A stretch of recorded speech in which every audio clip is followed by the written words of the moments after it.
Whew. Okay, as most of you can see, I'm pretty nervous coming up here. So my friend just told me to imagine the audience in their underwear. So you guys are pretty good tonight.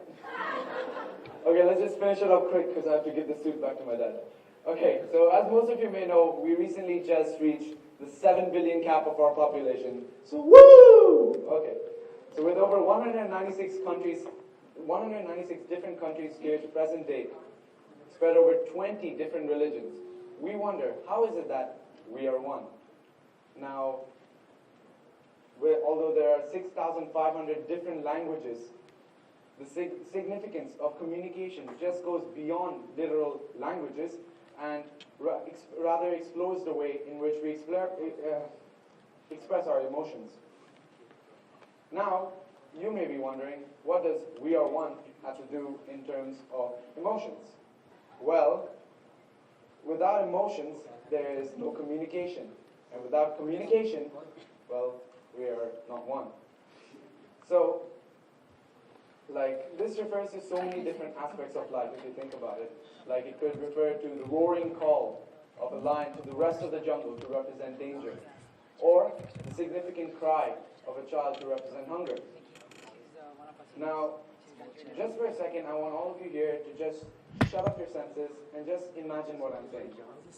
Now imagine there's this 2-year-old boy, and he always wanted this little red race car.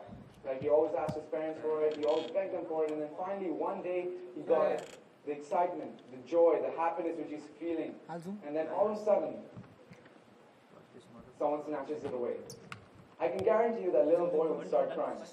But I can guarantee you also that if you carry out the same procedure with any other child of the same age, any place around the world, whether it be Alaska, Brazil, or even India, they would almost certainly react the same way.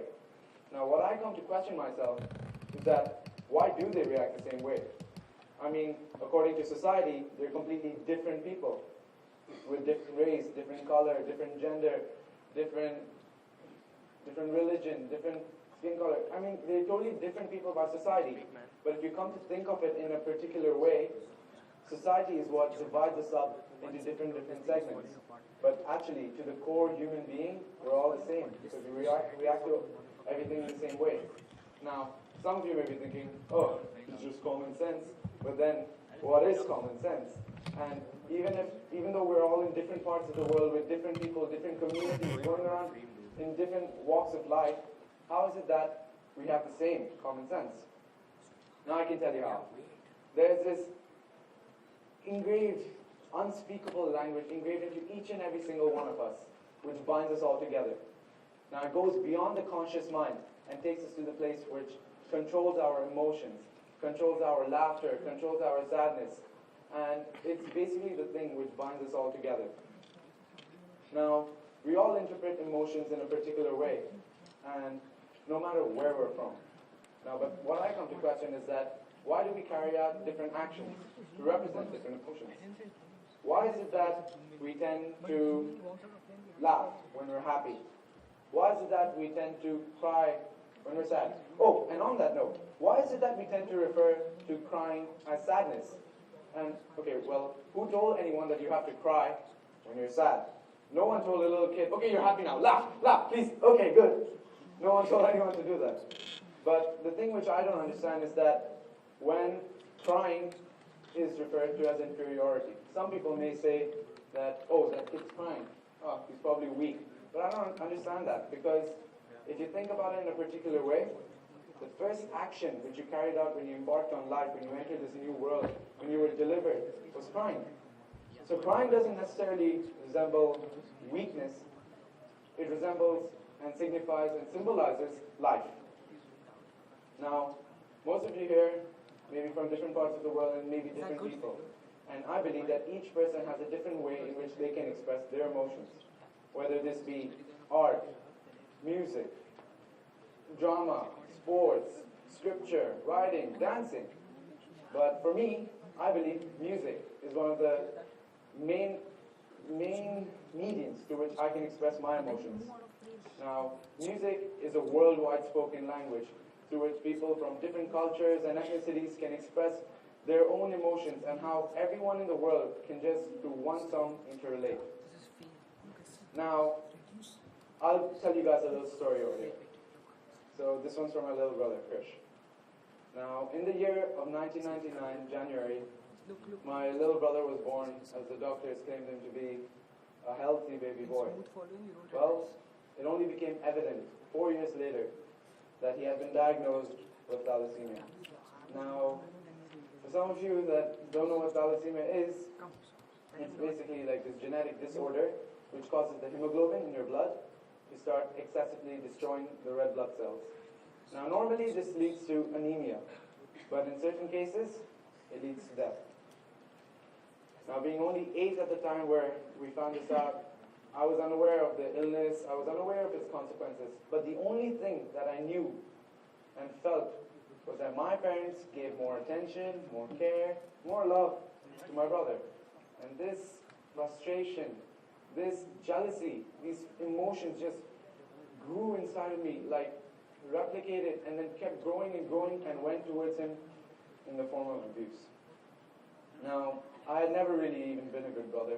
I mean, like any other brother, I yelled at him, I hit him, I screamed at him, and I told him like, okay, no, you have to do as I say because I'm older than you. Like any other brother would. But like and despite even knowing of his illness, I never gave him any sympathy because that just wasn't me. I didn't care because he was taking the love away from my parents towards me, so I'm not going to give him any of that towards him. Now, my brother, well, he was never like that. I mean, I can still remember the days when he was around 5 years old and I told him, hey Krish, go make me a sandwich. And he would just go do it. I mean, without no question asked. No matter how much I hit him, no matter how much I hurt him, he would just do it, no question asked, just because his older brother asked him to. Now I remember the day, October 2008. It was the 30th of October and my parents left to get my brother treated by bone marrow transplant in America. And I remember that the day after they left, I was sitting all alone at home in front of the TV. And then I just switched on the TV, just missing my family, missing everything. I just thought, okay, let's get my mind off this. And then I turned on the music channel, and then the song "The Reason" by Hoobastank played.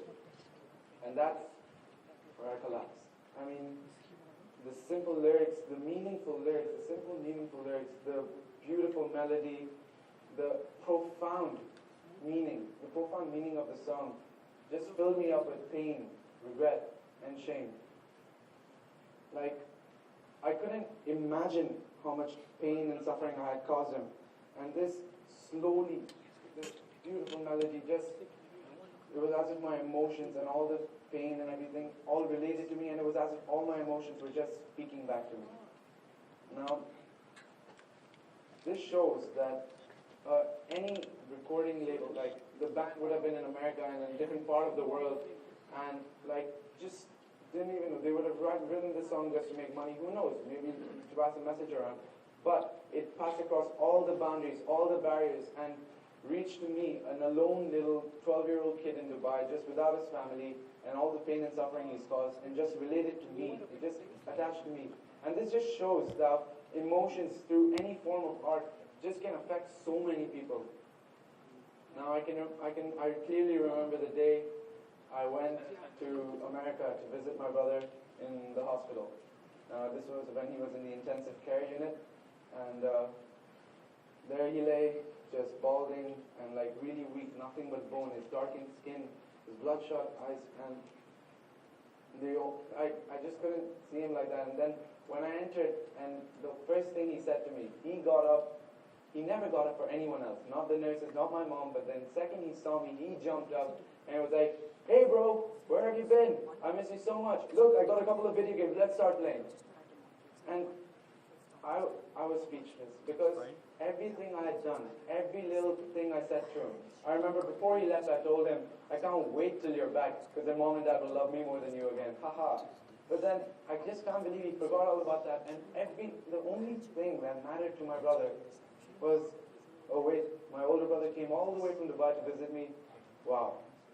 And that's just remarkable. It's just insane. Now, this song just played at that this song just played at that moment for me and just captured everything how I felt. It captured each and every moment. It was like the background or theme song of a movie at that point. And even today, if you turn on the song right now, I will just feel such emotions inside me. It'll change my mood completely. And the only thing I will want to say is, I'm sorry, Krish. I didn't want to do that to you. And now I just want to ask the audience over here, how many of you have felt the regret, the pain and the shame which I have, not maybe in this situation, but in any situation of your life, and just thought about it? How many of you have bottled up those feelings so deep inside of you that they rarely come out? How many of you have stayed up in the middle of the night, stayed up late at night just thinking about all the pain and suffering which you have caused to different people? Well, my advice to you is that if you truly want to achieve happiness, true happiness, and just peace with yourself,